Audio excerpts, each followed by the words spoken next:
off immediately, so really didn't have what he considered a fair representation of qualifying with his grid time starting third. Now he looks very good. Paul Gentilozzi holds an MBA from Michigan State University, works as a commercial real estate developer, and he got his start in auto racing as a drag racer. So he knows straight line speed, and that's what he's achieving right now as he heads down from the main straightaway into the festival turns. Now we're in traffic in play. Oh, that's Amos Johnson. We saw him off the road earlier on. Now Gentilozzi goes to the outside, then has to come back to the inside. Meanwhile, now look what happens. Because he had to make that decision and go around Amos Johnson, Robbie Gordon blasts down the inside and takes back that third place position. Traffic is playing a part right here as we watch. Robbie Gordon back up to third. They maneuver around this slower traffic through corner number 7.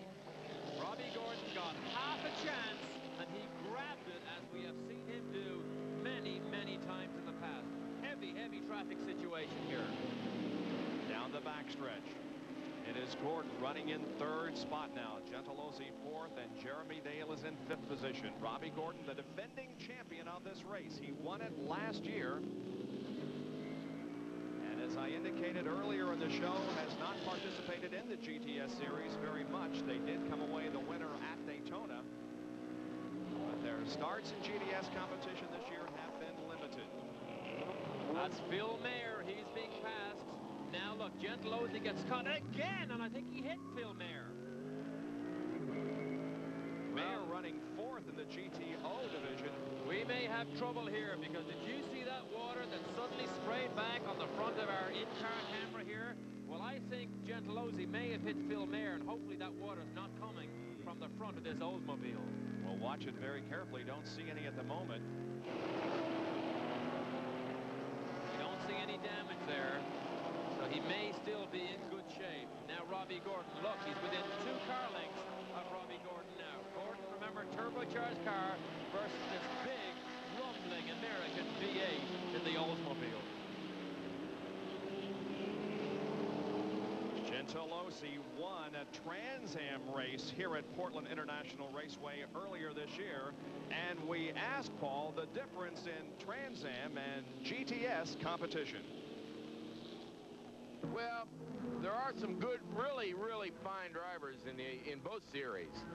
The difference is in the Exxon Supreme Series, the drivers are more experienced. Guys like Steve Millen, Jeremy Dale, Robbie Gordon, they're used to going faster, and the GTS cars are a lot more faster. So you got to turn up your chicken bone a little. Well, positions are still being changed, Derek, as this battle rages. Second, third, fourth, and fifth. Well, this is an absolute dogfight. Did you see what Robbie Gordon tried to do there? He tried to block Gentilozzi down the front straight. Gentilozzi went all the way with him. Cars were all over the racetrack, and he got the pass made. However, Gordon slowed himself down, because now, look at Jeremy Dale in the Nissan, just about to make a second attack on this Ford Mustang. This is the battle for fourth spot. Jeremy Dale trying to take it away from Robbie Gordon. Let's see if he can do it down the long and fast backstretch.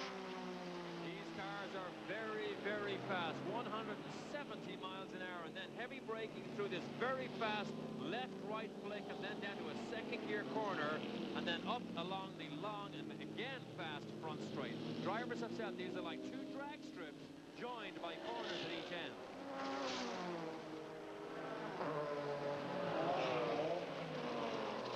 Gentilozzi, we see him now with 4 or 5 car lengths, but look at Robbie Gordon again. He moves to the inside to protect that line, defensive driving, but look how much faster Jeremy Dale is under braking and turning into these festival corners.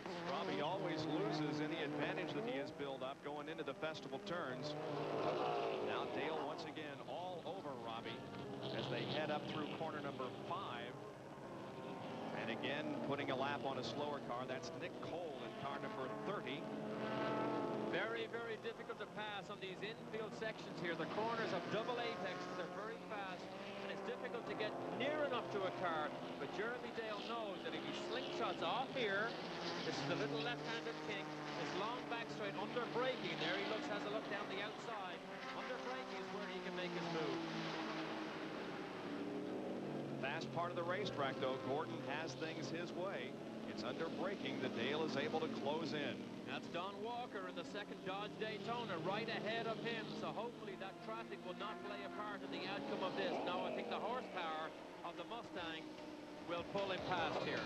Darren Brassfield continues to lead here at Portland International, where Darren Brassfield leads the Purelator Exxon Supreme contest. In second position is Steve Millen, third is Paul Gentilozzi, and fourth is Jeremy Dale. What happened, you asked, to Robbie Gordon, who was running up in the top 5?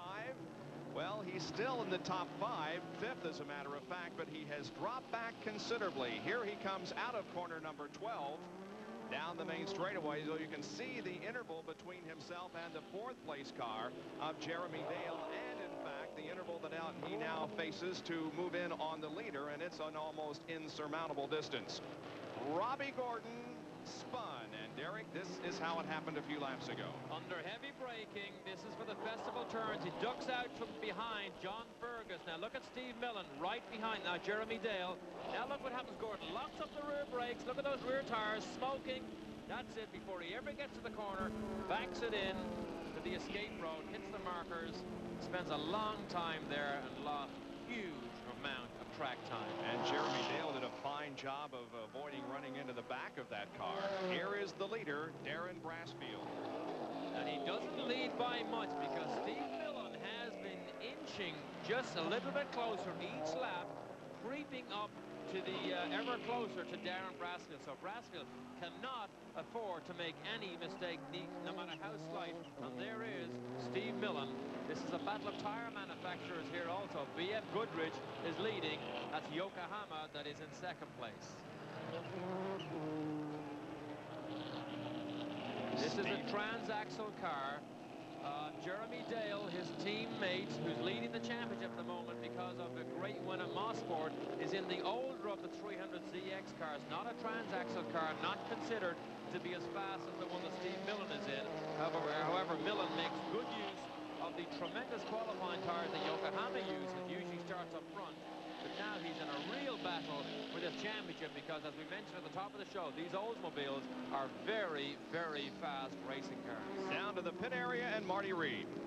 Well, guys, you were talking about tire manufacturer battles, and you're right. The Nissans are on Yokohamas, BF Goodrich, of course, on the Oldsmobiles. And talking to Frank Hansowitz, team manager for Nissan, he's hoping that his tires may be his last shot at catching the Oldsmobile. He says, frankly, he thinks they're toying with him as far as horsepower is concerned. Well, that's something that we'll want to look for in the closing moments of this race. Well, it's interesting. Horsepower.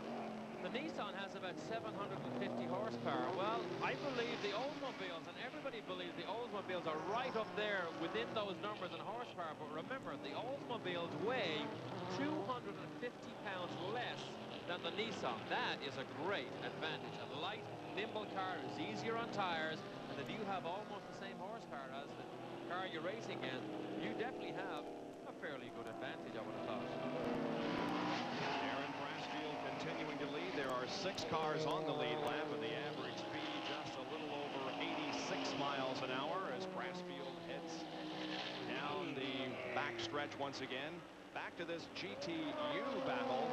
Fergus into the festival turn. It looks like his teammate Don Walker's right behind him. Absolutely locked in combat. These two drivers, teammates, is their team orders? We do not know, but they are absolutely locked in combat here, right from the green flag. A great run by Fergus, and an even better run by local boy here, Don Walker, who's really enjoying his racing. Dodge has won the last 2 out of 3 U races here at Portland International Raceway. Last weekend, when Fergus won at Laguna Seca, it was the 25th win for Dodge in IMSA competition. But his teammate Don Walker is right there behind in second place in the GTU standings. And very often these drivers have their eyes set on the next